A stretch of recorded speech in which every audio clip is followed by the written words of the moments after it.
What's going on, my people? You're looking really sexy today. Did anyone tell you that? Well, I told you that.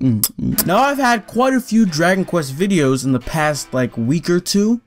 And there's a reason. There's a very logical reason for that. So Square Enix, they had a little conference where it was all about Dragon Quest.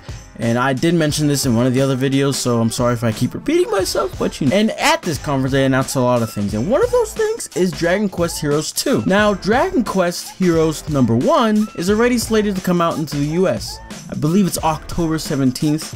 If it's not 17th, just know it's in October, right? And right off the bat, people are sleeping on this game. And one, I'm not gonna lie, I don't blame them. You see, my reason for not blaming them is different from theirs, because right off the bat, they put it off because it's not Dragon Quest. You know, it's not Dragon Quest 10, Dragon Quest 11, you know, or stuff like that. It's a kind of side game, you know? And then the second reason, what really turns them off is when they look up the game and they see gameplay of it. The game at first glance is a Dynasty Warriors game, where it's just a bunch of enemies and you're just constantly knocking them down. But I am here to tell you that's not it. It's not that simple of a game, alright? Now I'm gonna go ahead and tell you some reasons to get hyped for Dragon Quest Heroes. Let's go. Let's go. This isn't any order, but anyways, it's our ticket to more Dragon Quest games in the West. Not exactly more games being made, but these games that they're already being made being localized. The biggest one is Dragon Quest 11. Okay, Dragon Quest 11. This game, Dragon Quest Heroes,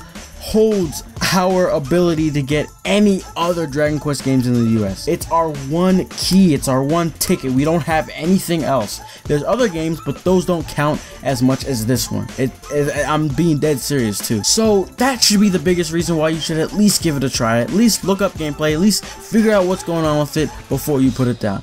If you do all that, you still don't like it, then you know, it's whatever. It's whatever. We're not getting any more Dragon Quest games. It's all your fault. The next reason would be, yes, it is Dynasty Warriors type, but it has RPG elements. And those RPG elements is what keeps you coming back for more. Now, it's not a 100% Muso game. If you know what Muso means, it's basically Dynasty Warriors type. There are some quests you'll do, and then they'll have objectives where there's random missions that'll just pop up, and which adds even more unique gameplay systems. One of them is there's a little base you have to protect, and you can have to be going through some waves of monsters coming at you. You have to protect that base, and then you can go back and heal the base a little bit, you know, go back and fight the monsters. You just can't let them destroy your base. You know, those are the type of unique gameplay systems that they've added to change things up. There are also some cool ass aspects and some small little additions that really do spice up the game. One of these is you're able to kill an enemy, and then you can pick up one of his sort of pieces. I don't know what exactly you would call it, but you can kind of pick him up.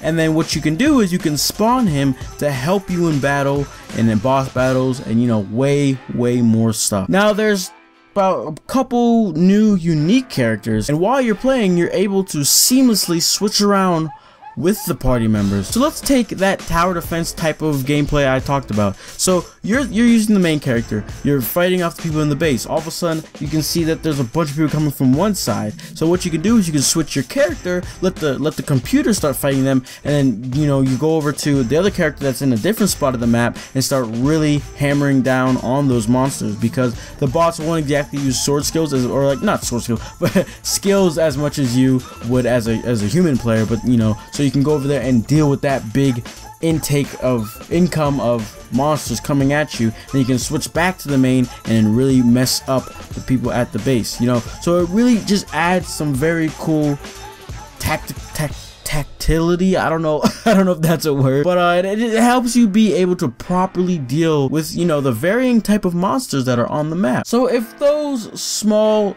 reasons, but very important reasons, did not, you know, sway your mind at all, if you need gameplay, go ahead, just search it up on YouTube. You'll find some at you know, somewhere, because it is out already. It's been out since February in the US.